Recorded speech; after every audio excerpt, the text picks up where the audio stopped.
If you've ever felt the holiday blues, then today's video is for you. I'm sharing the 3 top causes of feeling down and disconnected this time of year and what you can do to beat the holiday blues.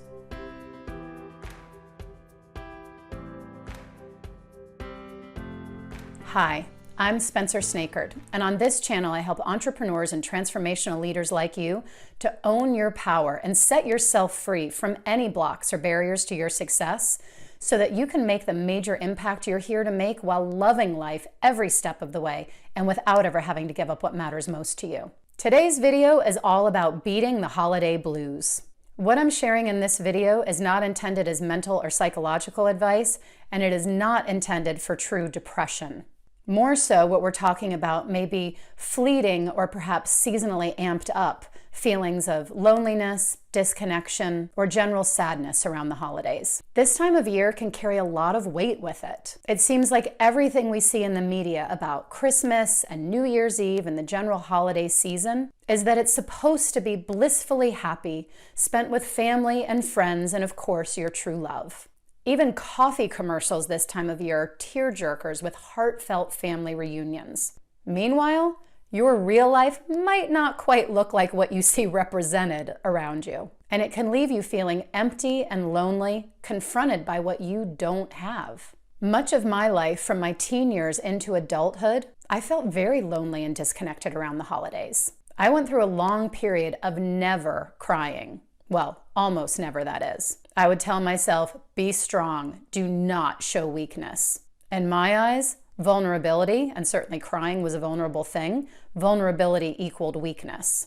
Once a year, usually on or around Christmas Day, when I just couldn't hold it in anymore, I'd have what I referred to as my annual cry out. Now, let me just clarify, I was not a hot mess. Most people who knew me then knew me as a fairly smart, strong, independent young woman with her stuff together. And while I had a bit of sass and some edge to my humor, I kept my inner struggles pretty well hidden.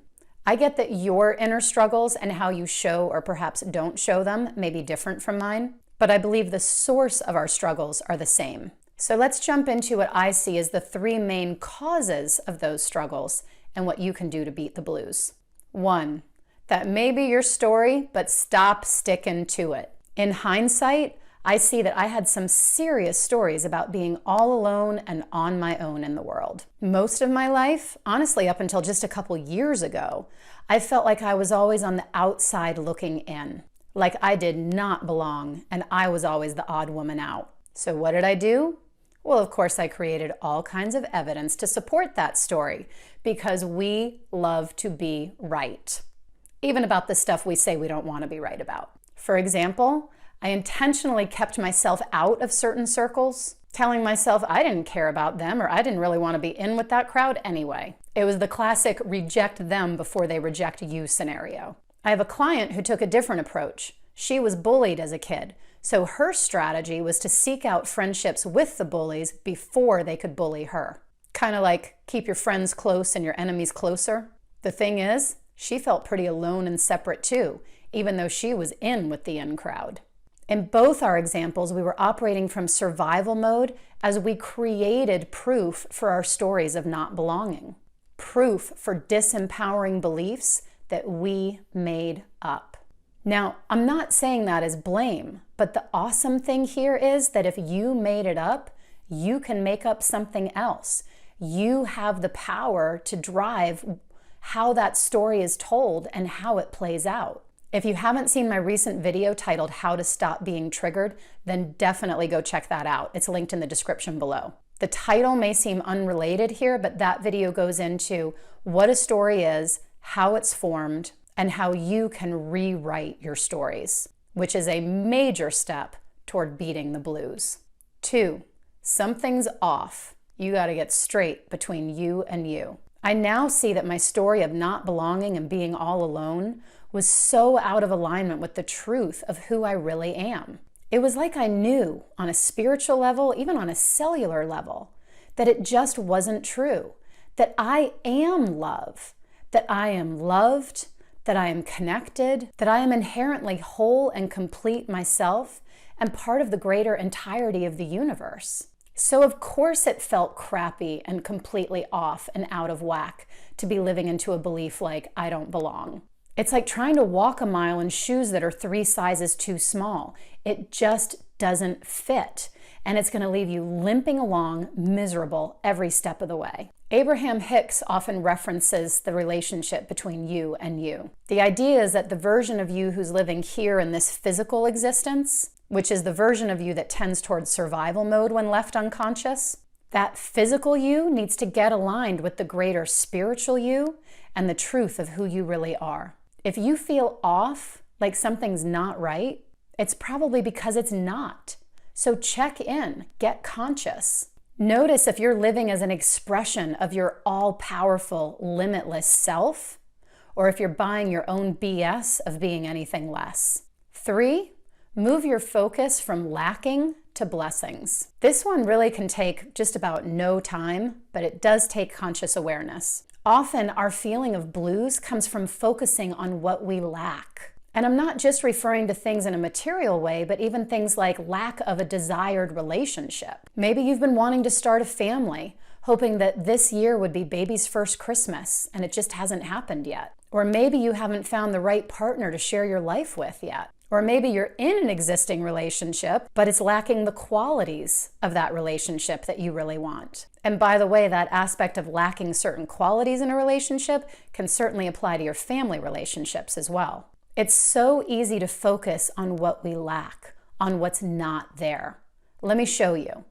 2, 4, 6, 8, 10. What's missing? If you're like most people, you probably thought the odd numbers. But the thing is, nothing's missing. I simply stated some even numbers. That's it. That's all there is. Our human mind is constantly trying to fill in the gaps. It's part of our survival instinct so we can make split-second decisions without having to process through every single thought. So we're wired to look for what's wrong here, what's missing, what should be that's not. But you can get conscious to that way of thinking and start looking for and appreciating what you do have instead of focusing on what you do not have.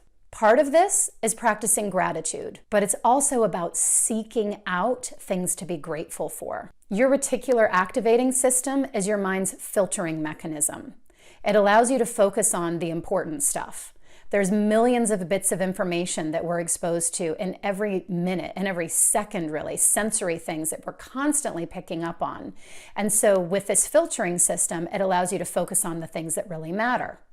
Some of those things, of course, are survival-based, but others are very much driven by where we choose to focus, what we tell our mind is the important stuff. So when you focus on what you lack, you're naturally filtering out the abundance of all the good stuff that's already all around you. You won't even see it because it doesn't meet your filter criteria.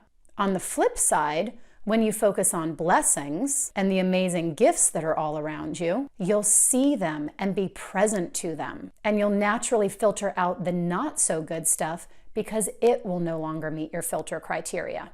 I gotta say, ultimately, I think number 2 from this video today really is the key to everything. When you remember who you really are, which is a limitless, all-powerful being, and you line your life up with that, struggles just naturally disappear. There's nothing to struggle about.